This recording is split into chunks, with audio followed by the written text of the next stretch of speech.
And we are so excited. We are so excited to have John Chrastka with us today. John Trashka is the executive director of the EveryLibrary Institute, which is a nonprofit think tank for libraries, and EveryLibrary, the only national political action committee for libraries. EveryLibrary Institute creates and publishes original research on public and funder attitudes about libraries. Since 2012, EveryLibrary has supported public libraries in numerous funding negotiations with elected officials and on 115 election days to help secure over $1.8 billion in stable tax money for libraries. Trashka is a former partner in Associate Direct, a Chicago-based consultancy focused on supporting associations in membership recruitment, conference, and governance activities. He is a former president and member of the Board of Trustees for the Berwyn, Illinois Public Library, 2006 to 2015, and is a former president of the Reaching Across Illinois Library Systems, RAILS, multi-type library system. Prior to his work at Associate Direct, he was director for membership development at the American Library Association. He is a member of ALA as well as the Illinois Library Association and the American Political Sciences Association. He was named a 2014 Mover and Shaker by Library Journal and tweets at Mr. Chrastka. And just to let you know, we are going by the ALA Code of Ethics here, so keep all conversation respectful. And John Chrastka, welcome. Thank you so much for being here. Barbara, I really appreciate this opportunity to close out the Vermont Library Association conference this year. Thanks for the invitation and your kindness in helping me, get to know the community a little bit and to put this session together. What we talked about with the closing session conversation was how do we reflect a little bit on what we've experienced either together in real time or as we're watching this. It's a very long tail of recordings. Reflect on a little bit about the why of what we were trying to accomplish as a community of library professionals, of library trustees, of library supporters. And then my job is to help you perhaps think through ways to, get your new or big or next idea funded. The work that we do at EveryLibrary and the EveryLibrary Institute, as Barbara was saying, is focused on two different aspects of the ecosystem that are particular. They're both focused on funding. Many times it's focused on election day or on town hall, town meeting. It's focused on the day that a city council or county government or a town board makes a funding decision, or a school board makes a decision around school library issues.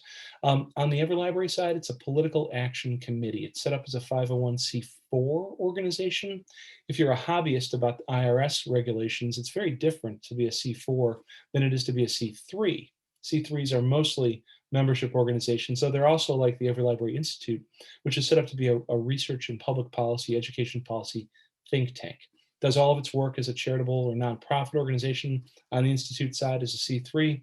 It's research, it's training, it's our programmatic priorities. And on the C4 side, it's politics. Those of you who have heard of super PACs, perhaps on Fox News or on NPR, will know that super PACs can raise and expend unlimited funds to advance their nefarious special interests. And folks, you are our nefarious special interest. We do not have unlimited funds. We're set up as a political action committee to work on the funding formula. We do all of our work pro bono and for free for libraries as a donor-supported organization. We do it pro bono and for free in order to do two things. One is to protect the library from the accusation that they're using public money to advance the outcome of a campaign. And it's important that that folks in the community also know the other reason, that our work is donor supported so that you don't think that we're making a living off of our recommendations to you. It's important to us that people who are consultants make a living, don't get me wrong. Our model is different though as a national advocacy organization and a political action committee. I'm very concerned, for example, with what message is on your yard sign, not who's doing the printing. All right, that's a little bit about me. Let's talk about you a little bit. taking a little bit of inventory, reflecting back on the last couple of synchronous and asynchronous days of this conference, and the intentional reason that we got together.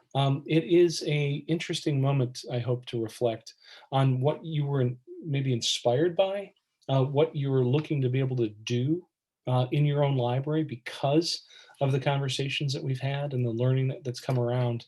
I'm not on the committee. They've invited me in. My biography is all about suburban Chicago, and the work that we do here at EveryLibrary and the EveryLibrary Institute. I'm not on the committee, but I noticed a couple of things about how your conference committee wanted to put together this conversation very intentionally. There are a couple themes that I saw, and I would like to ask you if you saw them as well in a certain respect, because to reflect is to be able to build. How do we want to treat people? That was a major theme of this conference as I saw it from the outside. How do we want to treat people, like the Black is the Body session that Emily kicked us off with the other day, the panel on EDISJ, the Community Reads Project. These are all about essentially our ethical and moral framework. And I do applaud you for opening this conversation with all your sessions around the code of ethics and how do we want to behave even in these kinds of conversations. The other about what kind of place do we want to be and what are the library shaped solutions to problems that are happening in our communities. I saw it in your sustainability programs that you chose to put on. The Simply E program, that's problem solving right there. I'm a big fan of that program. The strategic planning initiatives that were discussed, all of these are in a certain respect about a form of the library that allows you to function properly to realize your mission, vision, and values. And then how can our libraries and our associations anticipate the next and new normal? The deep conversation yesterday about the Vermont proposition and the Future of Vermont project, I mean, I think that there's a lot to be done as a community in terms of breaking out from our silos and working across many different parts of society to achieve some of those goals. And also what your president, Kevin Umrath, talked about at the membership meeting and the VLA committees that you were part of. What is the structure that allows us to amplify good ideas? I know that you've been inspired. If you've been paying any attention at all, you've been inspired. The interesting part is I'm interested. Well, we can have individual conversations later. This doesn't asynchronously allow for, and with the chat, really allow for deep conversations. But I'm going to ask you to reflect on a couple of different things. How have you been inspired potentially to put those ethical principles into action? Or perhaps you've been inspired more to create interesting libraries through the programming that you've heard about, helping people thrive, like our keynote this morning from around homeless issues, supporting prosperous places. And then there's always something that comes out of a session like, oh gosh, we are duplicating stuff either within the library or across our communities. I would like to make something new and wonderful happen, folks. Those are all individual journeys and they're all collectively impactful. And my guess right now, where we are after COVID, or maybe not after, but coming through COVID, my guess, based on where your communities were as we went into that pandemic crisis, there are funders who want to hear your ideas. There are funders who are elected officials, policymakers, voters themselves, philanthropic funders who are eager right now to see us treat each other better.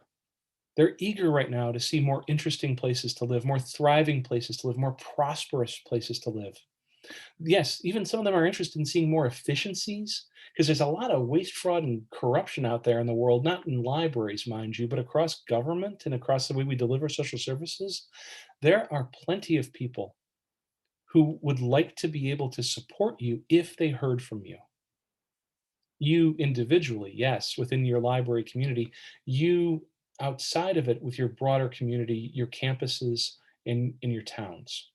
They want to support, they meaning the funding community, whether it's elected officials or philanthropists or folks at a town hall, they want to support programs and projects, though, that can be measured right now and justified through both storytelling, which is always lovely, but data.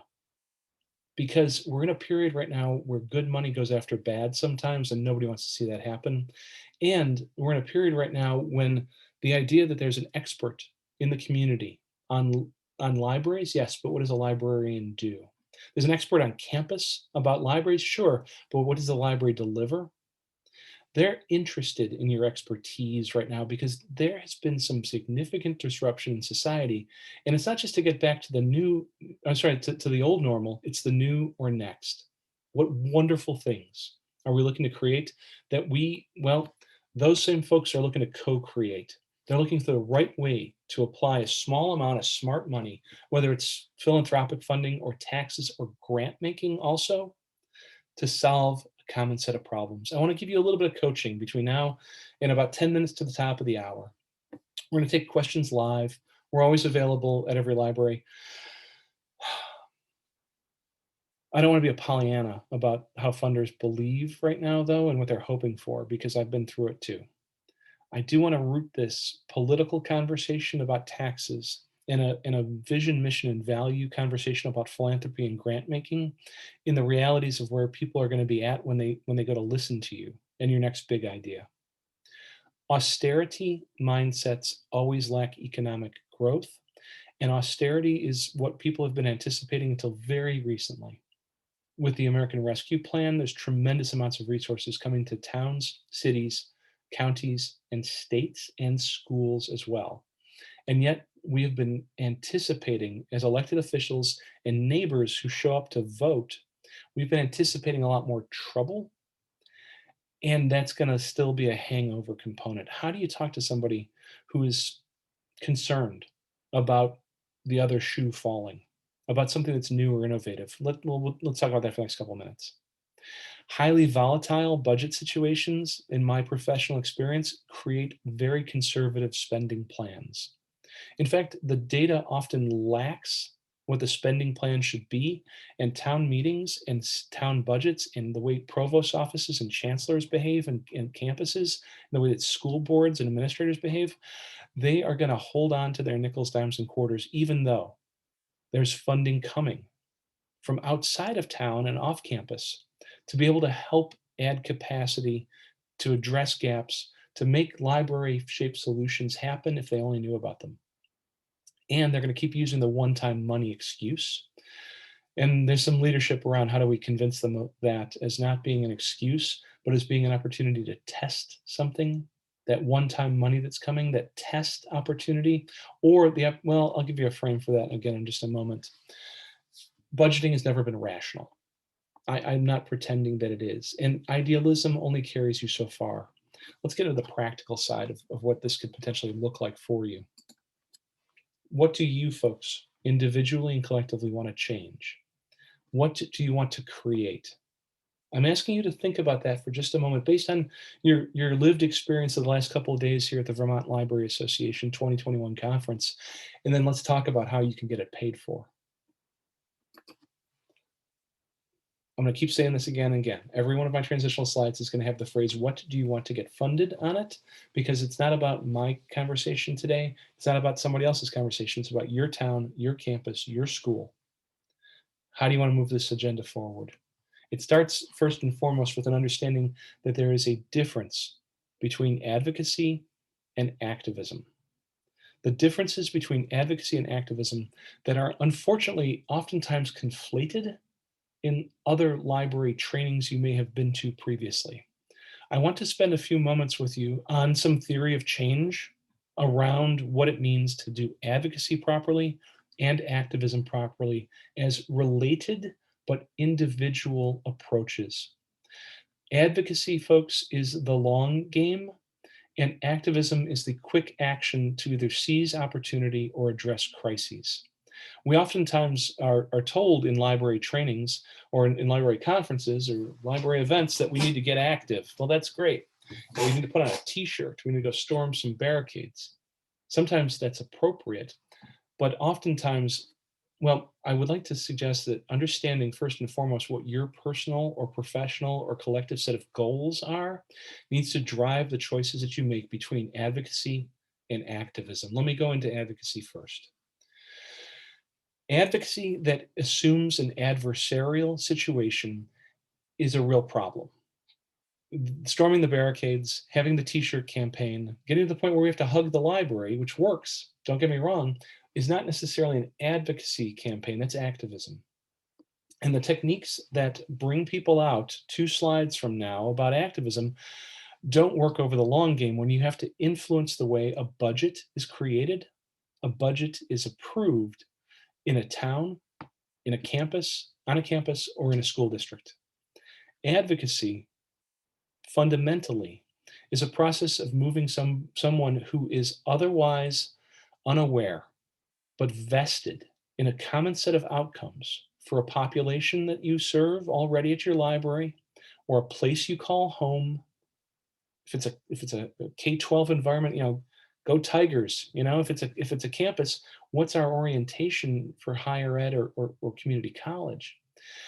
Working with other organizations, agencies, and stakeholder groups around common alignments, and a common alignment with your elected officials, whether it's in your town or the state house, or God bless us all in Congress, to move people who are otherwise unaware of what you do as librarians in your particular contexts, what your library workers do every day to serve those populations and build that place that you call home. Our first step in advocacy is actually around education and not storming some barricades or putting on a t-shirt. What are libraries capable of today? That the person across the table from you, across the desk, on the receiving end of the conversation, probably drives by, see the parking lot's full, and thinks everything's fine. And they have an outmoded idea of what you're doing anyways. It is our job then next in theory of advocacy to orient them to who librarians and library workers are, because you have to educate about library-shaped solutions in communities and on campuses, and in the curriculum as well. And then you have to orient them to the people who do the work. The ecosystem of library advocacy, generally speaking, does not start with that. It starts with storytelling about somebody having learned to read, or some person finding a job, or some third party benefiting in some way from an institution that is essentially on the corner or on the quad or in the commons, that's staffed somehow by invisible people. I would like to suggest that we have to talk about what we do in the 21st century, what we're capable of, whether we're doing it or not right now, by the way. And I'll come back to that in a minute. And orienting people to who we are and why do we do this mission-driven, value system-laden, deeply visioned for the community work. And then advocacy actually moves into a process that's not, again, storming any barricades, it's co-creation. It's ideation. It's discussing with the other organizations, agencies, and stakeholder groups, with the policymakers, with the elected officials, if we like them, or the politicians, if we don't. What does a shared solution look like? And then identification of what the resources are. And when I say resources, it might be we need better technology, we need better collections, we need appropriate buildings, we need staffing to meet the needs. What the resources are that are fundable, and what that funding formula looks like. What do we need in place to make an authentic collaboration based on the ideation that we've done? And then finally, there's a moment in advocacy that is around activation, where both parties, or all the parties in a big tent, commit to the collaboration. There's not a single barricade to stand on, placard to hoist, or t-shirt to wear in any of this advocacy work. It is a long game. It's talking about relationships that are built, that focus on an understanding on your part and on their part, that there's a shared values framework, that you're purposefully aligning your mission, and that there's a way to realize a common vision about a population that you serve, their future. How do we want to take care of each other? Like we talked about for the last couple of days here at VLA 2021. Or how do we want to invest in and support this place we call home, this campus we live on, this school community that we're part of? It's different than activism. It's co-equal to activism, and it is a different kind of pathway forward entirely. Let me talk to you about activism for a moment, when we have to sometimes get up on the barricades. where we have to hoist a placard, where the t-shirt needs to say more than read. Activism has to be a philosophy that you are willing to be focused on your own self-interests, that the invisible nature of library work has to be put aside, because if we are not seen as being the enactors of a value system, because that's what activism is based on, is a shared value system. It's shared values because the opportunities we're trying to seize, contact Congress now, we need to see a certain amount of money for LSTA, IMLS. The opportunity we're trying to seize is based on our value system. Libraries should be properly funded, or it offends a belief or value system. Contact the city council right now, contact the school board right now. They're cutting the school librarians. How dare they? How dare they? It offends.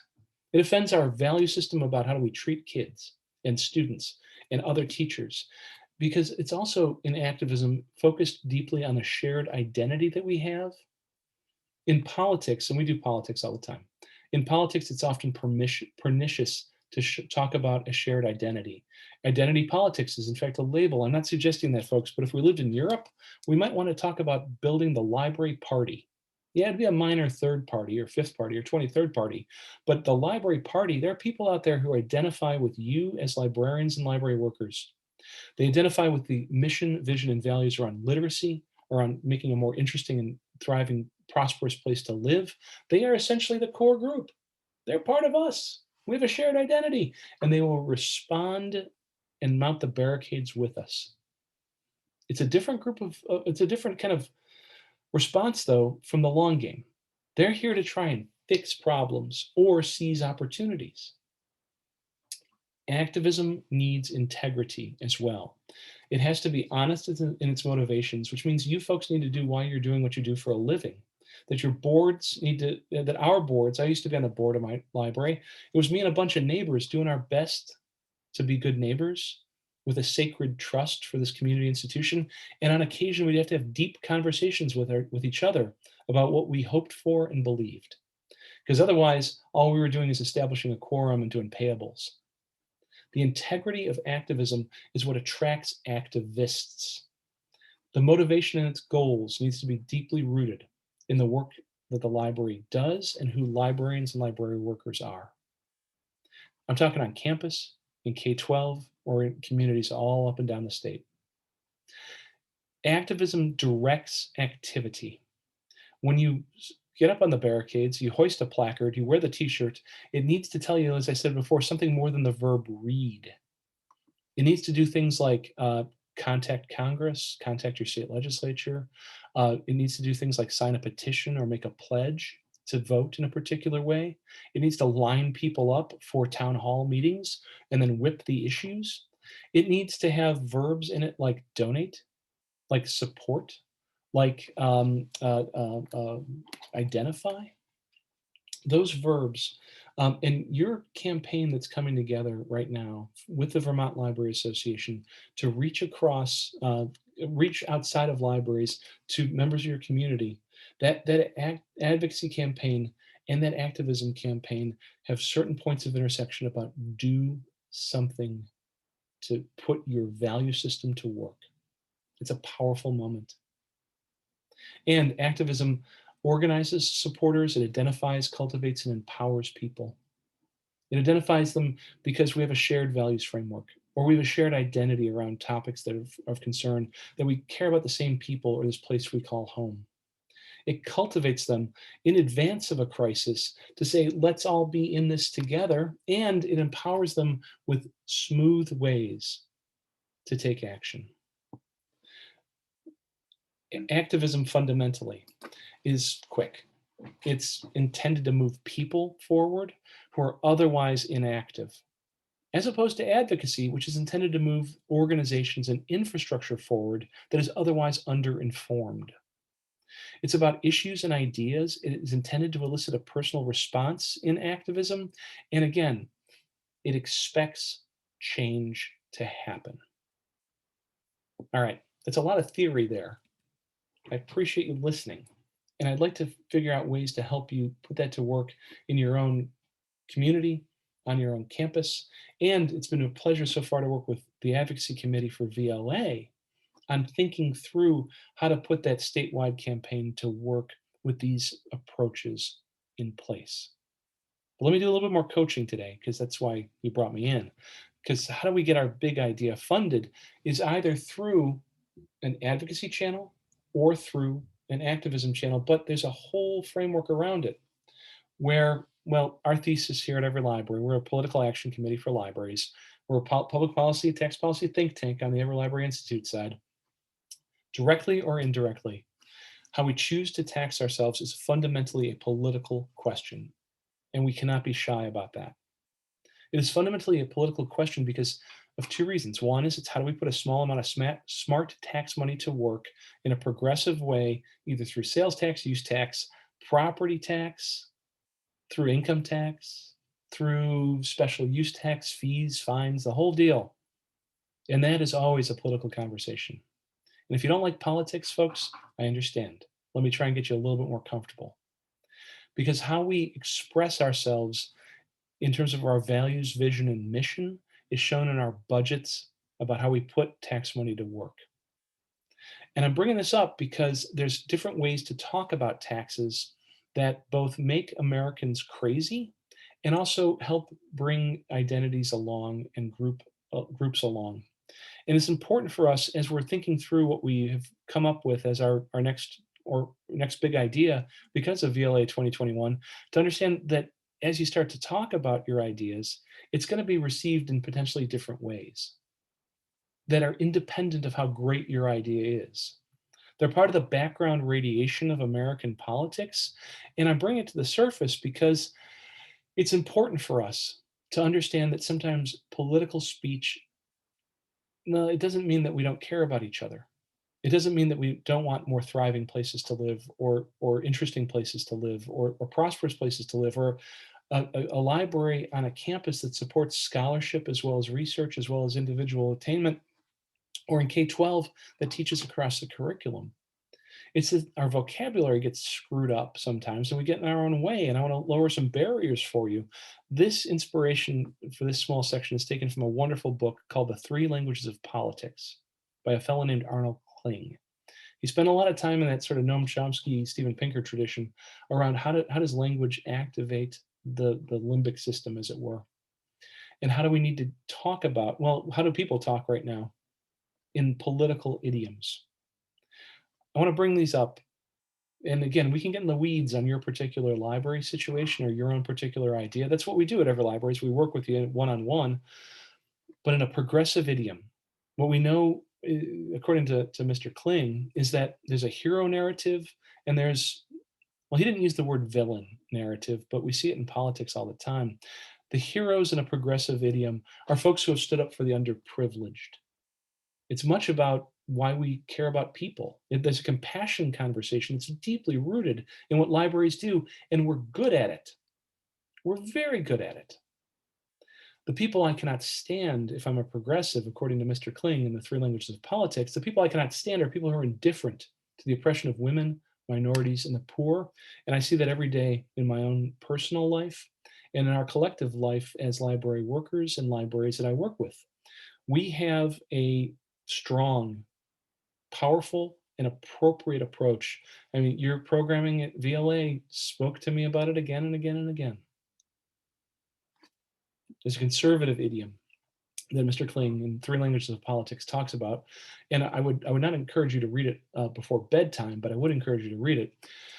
The conservative approach. My heroes are people who've stood up for Western values.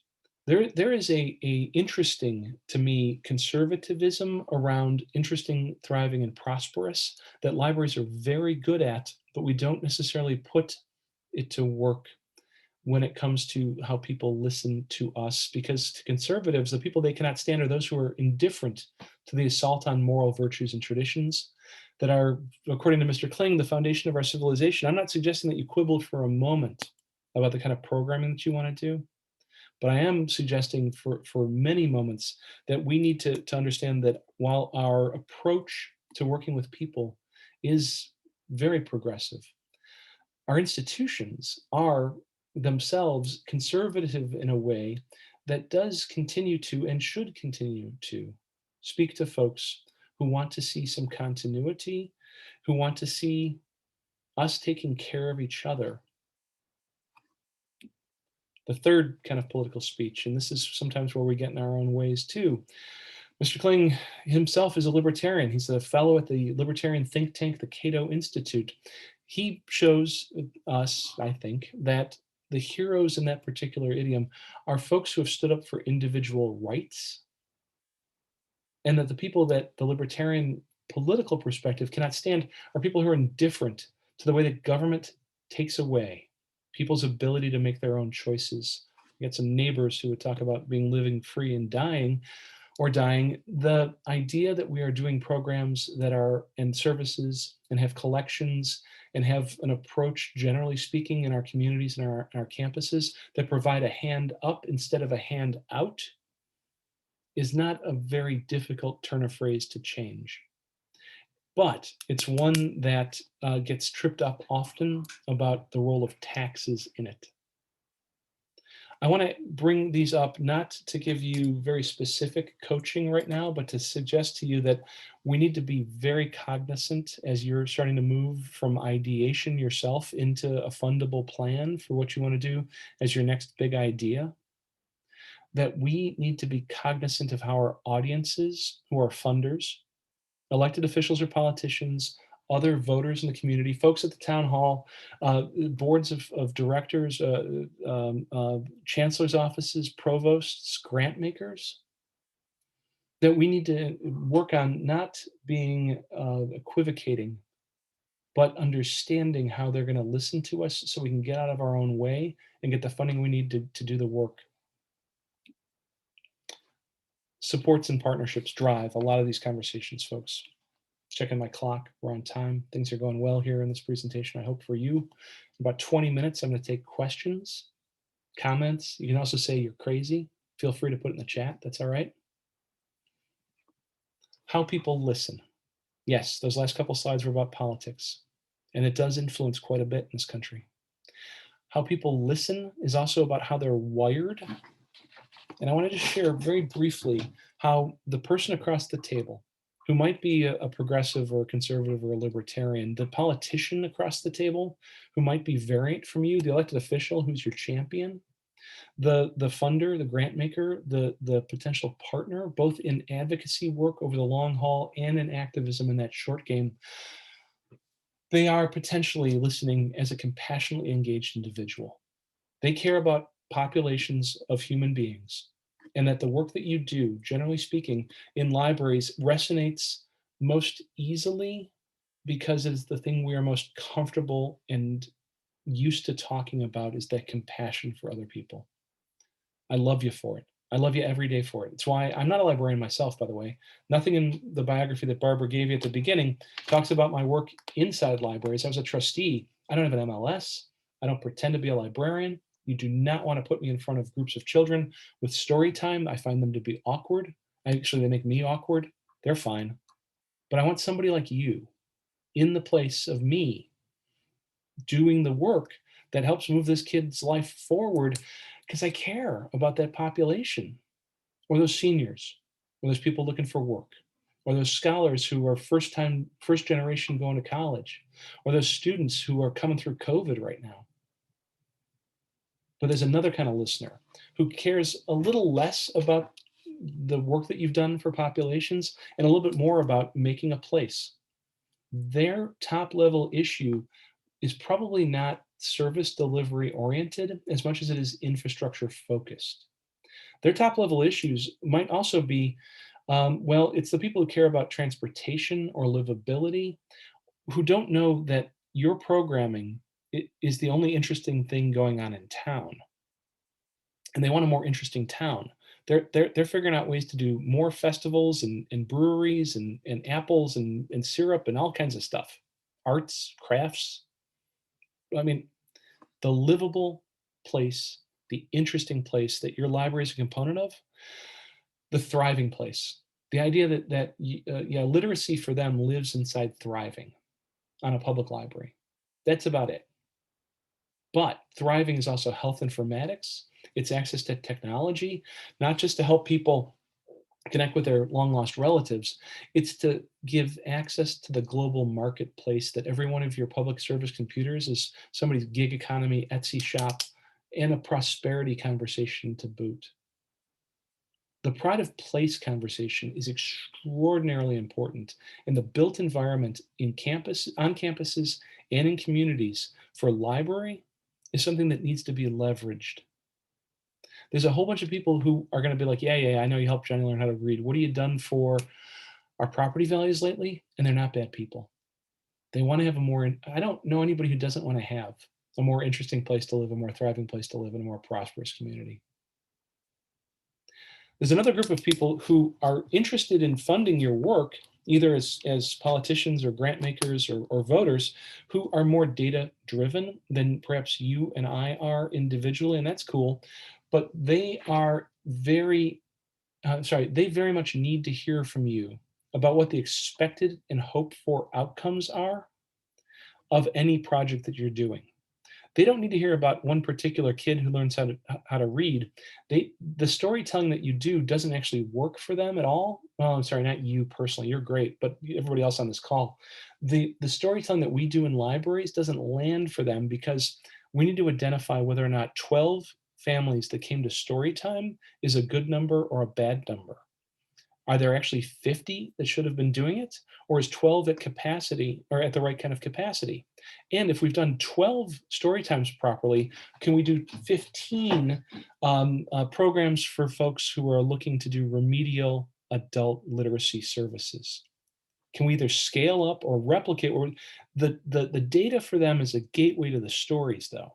They're like the sports people. I'm not a sports person myself. I got a lot of sports persons in my family, though. My father-in-law, Ed is like Ed's retired. He's an accountant, and he played, and then he umped softball, Chicago softball. I don't know if any of you are familiar with Chicago style softball. 16-inch, no glove.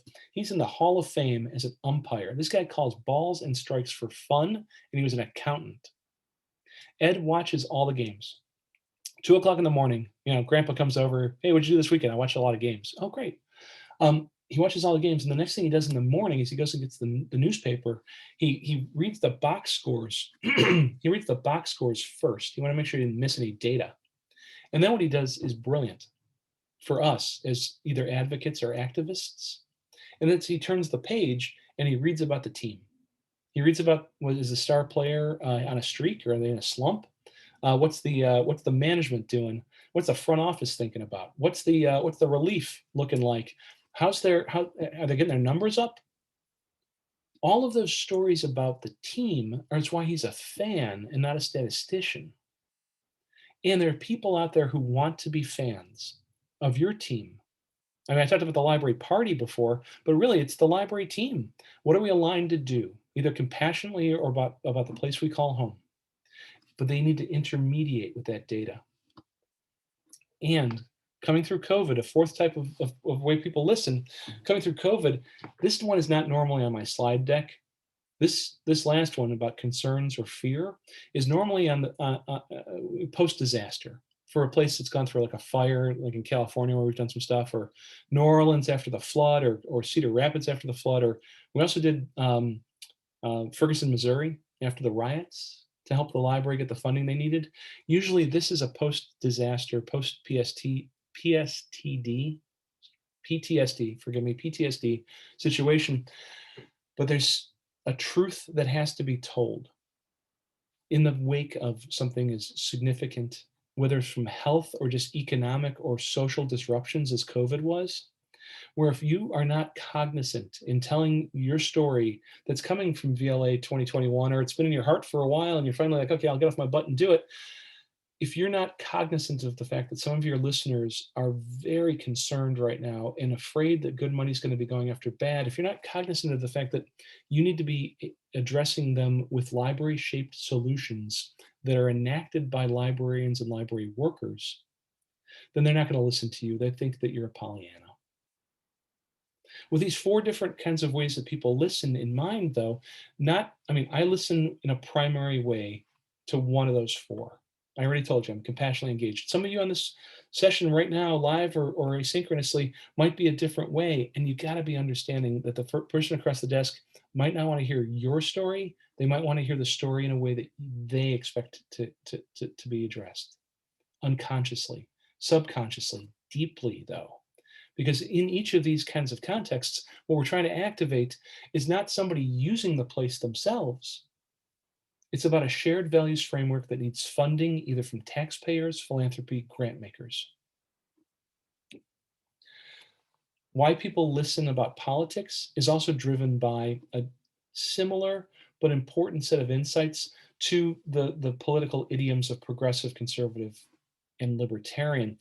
People listen in politics conversations, again, around a shared value system or a shared identity. Is the candidate or the cause representing my deeply held beliefs? And is it something that I want to do collectively? If not, it's simply an interesting thing that's happening in America today. Or if it is offensive to you in politics, if you love the candidate, well, let's look at the books, okay? You've all had the books. In fact, for the next presidential campaign, I would love it if the political campaigns would simply poll all of the public libraries and say, what's circulating? Is it It Takes a Village, or Dreams from My Father, or is it Make America Great Again? What's circulating? If you read that book, it expresses your value system and it talks about who do we want to be together. And if you don't like it, you're going to throw it across the room. It's politics. It's deep. The personal characteristics of a candidate, by the way, and the specific policies tend to be a lot further down. Okay. Yes, there are policy-focused people. There are but for every Bill Clinton, I'll raise you a Donald Trump and vice versa. If I had a really big slide, I would put a big gap between values and identity and the other issues that move a campaign forward. If you want to read more about this, The Political Brain by Drew Weston. It's a couple years old, but it's brilliant. Again, don't read it before bedtime. But I'm bringing this up because none of what activates people about taxes is the features, first and foremost. It's how does the budget express our hopes and address our concerns and our fears. There's a couple kinds of supporters out there as well. And again, I'm trying to give you a lot of information here that's theory-based, because how is it going to apply in your particular town, on your campus, or in your school? That's the devil in the details, and I'd be happy to chat with you more about this. We're all pro bono. I'm not for hire. This isn't a commercial. But there's a couple kinds of people who are supporters, especially around activism as opposed to advocacy. But let me just highlight this real quick. There's a kind of supporter who's relational. They know about libraries. They're super users. They love libraries. They believe that libraries transform. They actually geek the library.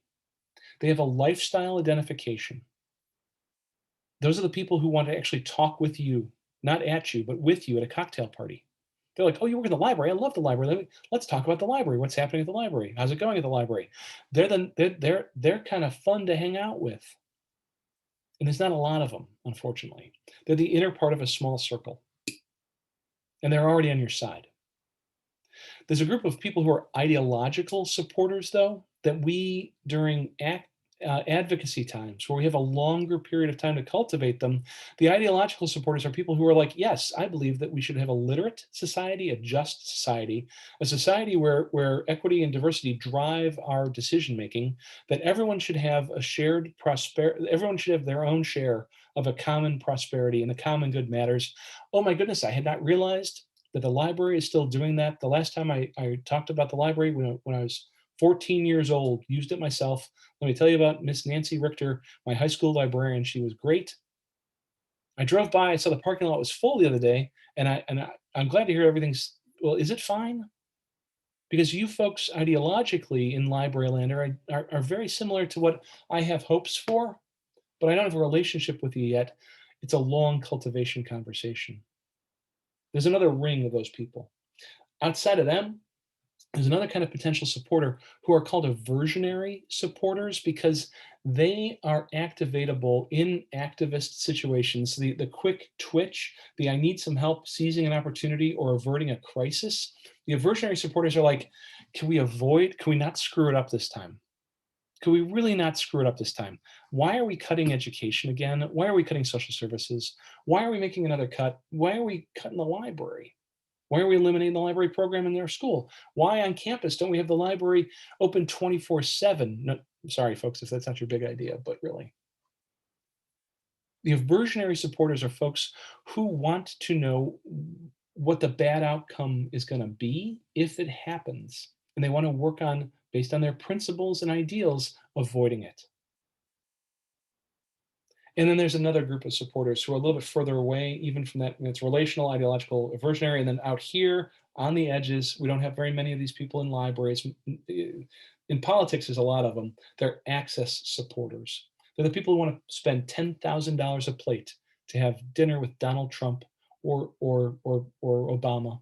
They're the people who want to be the bundlers, but recognized as the bundlers for Bernie. They want to be praised. They want to wear the button. They want to be identified in the letter. We don't have a lot of those people in library land. I actually think that's a good thing. But I want to bring up these 4 different types because the advocacy work works differently than the activism work. And the way somebody's wired to respond to the library, both as a listener about compassion or pride or data, or even fear and concern, the way people filter their conversations about tax money, either as a progressive or as a conservative or as a libertarian, also is influenced in this kind of a context. In fact, you can have a Cartesian product across all of these things that's about 256 different permutations. And it's a fascinating map to make. And if your ask is big enough, I think you should make it. Oh, so stories. We always talk about stories in library advocacy training or library activism, and I'd like to suggest that the stories that we've been telling are not actually ones that are going to get you funded. They're going to get you liked, but they're not going to get you funded unless we change the idiom. There's only 2 reasons to fund your big idea. It's either looking to extend your success in a scalable way or in a replicable way, or it's fixing failures that are happening in the community, on your campus, or in your school because you have the integrity to fix them. Stories of success that demonstrate your competency. Why should I give you any money in the town budget, in the school budget, in the college and university budget? Why should I give you a grant? Why should I give you $3? You're competent. So what did you do? How did you do it? And who did it? And then are you going to try and scale it up? Do we need to go from 12 families to 50 families for story time? Or are we going to try and replicate it? You did 12 storytime families beautifully. What about 15 people who need adult remedial literacy services? We don't have that program right now. You're already successful doing the other one. You're worthy of investment doing the next one. Likewise, you have the integrity to say there's a failure happening. There's a failure that's happening that we can avert or fix with the right kind of funding. It might be a moral failure. It might be an infrastructure failure. It might be a programic failure. But we have the integrity to identify it and the competencies to do it. Then you could finally get around to doing your normal storytelling, which is stories about people you care about. And we helped 3 kids go to college, and 4 seniors connect with COVID resources or whatever. That's great. Everybody's got a great story in town, on your campus, and in your school. Not to minimize or say the minimus to have those stories.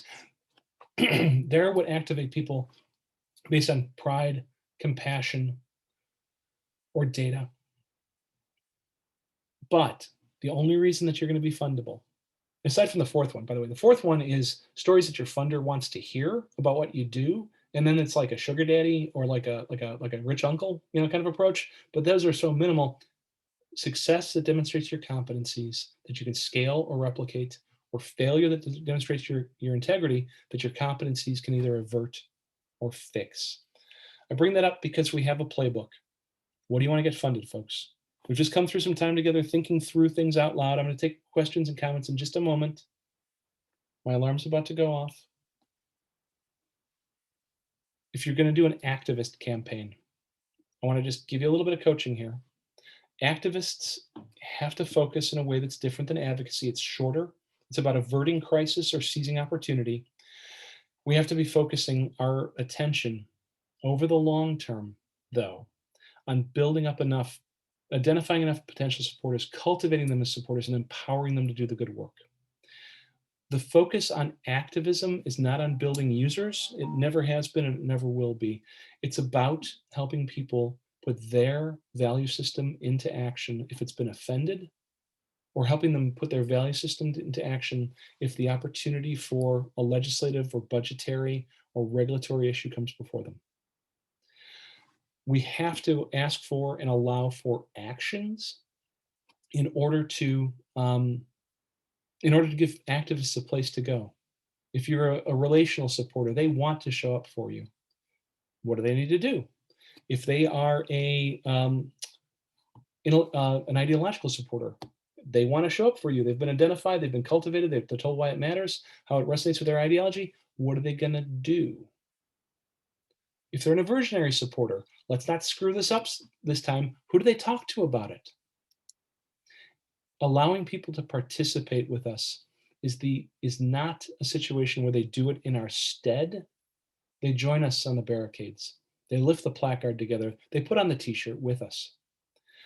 We have to be there, well, not just alongside them, but out in front of them, because they're looking to do the thing that the expert librarian, the skilled library worker, the trusted neighbor who's on the library board, the competent librarian on campus, the K-12 instructional support provider who's the school librarian, they want to do what they know now that you need. Likewise, as advocates, the biggest thing that we should be doing as advocates, folks, is again, not focusing on building users, but building support.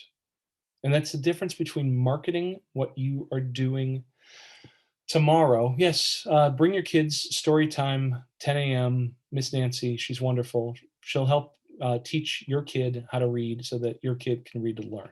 Beautiful. There's 12 families in town who can come to it, or 30 or 50.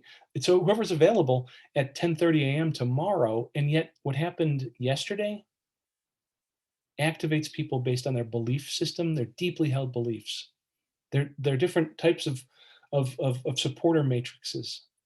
Their compassion or their pride. Yesterday, we had 12 kids come to learn how to read, along with Miss Nancy, who's beautiful and wonderful, and she helped everybody get it going. And the parents are her partner, and she taught them how to do some stuff too. We need to get 15 more people in there every Tuesday. Here's how you can help. Or like we did that really well for story time. Yesterday, it was your value system in action. Here's what we want to do if we get the right budget request through the town meeting or through the chancellor's office or through the superintendent's office. Your programmatic partners are part of this conversation, but they're unactivated. They already share a mission. Your coalitions, as I said before, are key to this whole work on advocacy over the long game, because the question of who else cares about the same populations you serve in the same place you call home or that same campus you're rooted in, and standing on the truth of the matter, which is that you are the only experts, whether it's in your town, your city, your campus, or your K-12 community. And you must define not only the positives that happen if you get properly funded to advance the moral causes or the infrastructure issues, or to do the next big idea, or just like get stuff to work better, but to define also as the expert librarian, library worker, what happens if you don't. And then finally, and this might be where the devil is in the details for us, and we do all of our work pro bono here at EveryLibrary, and I'd be very happy to meet with you individually, or, as library communities, to try and think this thing through, whether it's in K-12 or in a town or a city or on a campus. Nobody's going to solve your problem for you, folks, and I hate to end on that kind of a note, but it's true. There's a lot of pathways forward for activating support, either in that quick activist approach or building that advocacy infrastructure you need to change big things like budgets, but you're going to have to put the work in. I'm eager to see what you're going to come up with. There's a lot of mission, vision, and values that you're looking to express.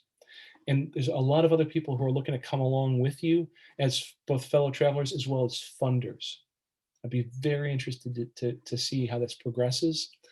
We're here to help you think through who they are, why they care, and we're very happy to be able to consult a little bit with the Vermont Library Association on its campaign as well, to break out of our normal silos, to reach across society, and to move things forward. Right now, you folks in your public libraries, in your schools, in your campuses, have a version of that book that I talked about, that candidate book that says, yes, this expresses, it does take a village with our library at the center. Dreams from my hometown public library, make our library great again.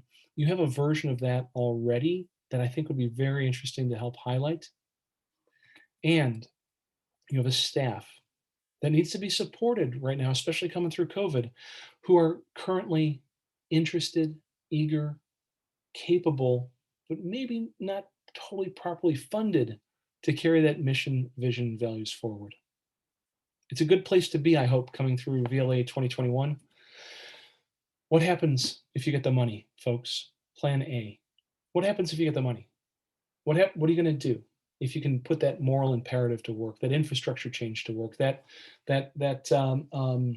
new efficiency into place? What's the big idea? And then please, all of those different mindsets, whether it's progressive, conservative, or libertarian, all those different ways to listen, whether it's compassion, pride, or data, or fear and concern, all of those different approaches, please tell them what's going to happen if you don't get the funding that you need.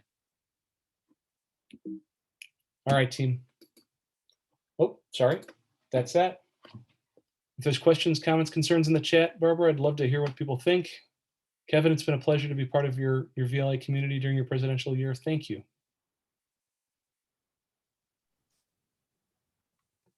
John, this was just wonderful. I'm just looking, keeping an eye on the chat, or people can feel free to speak up too if they want.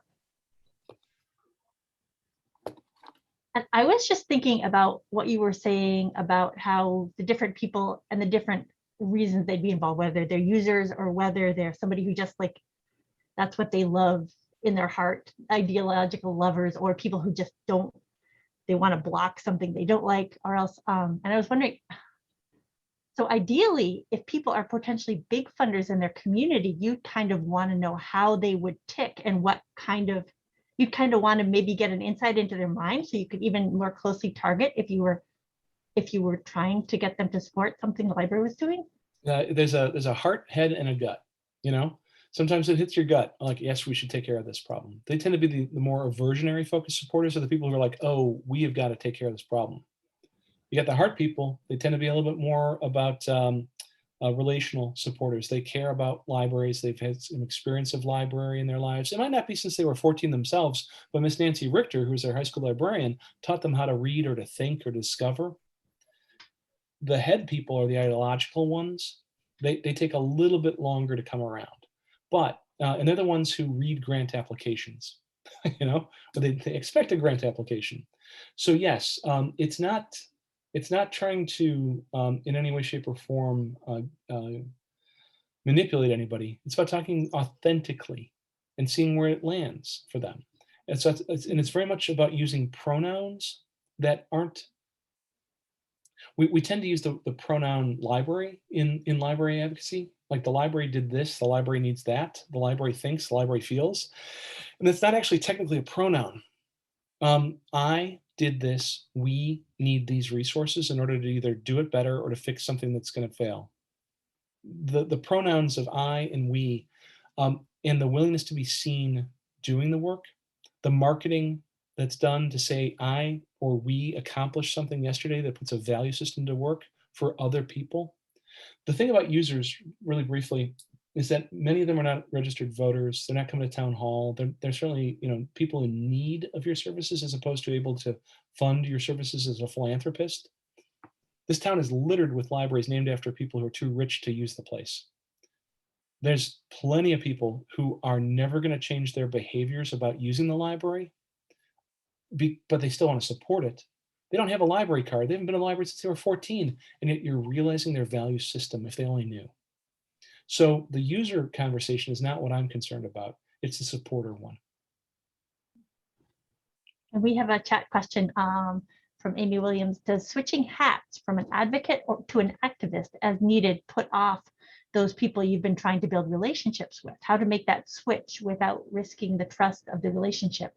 That is a very good question. I would really love to hear what the backstory is on that one. And I'm available. My contact information is right here.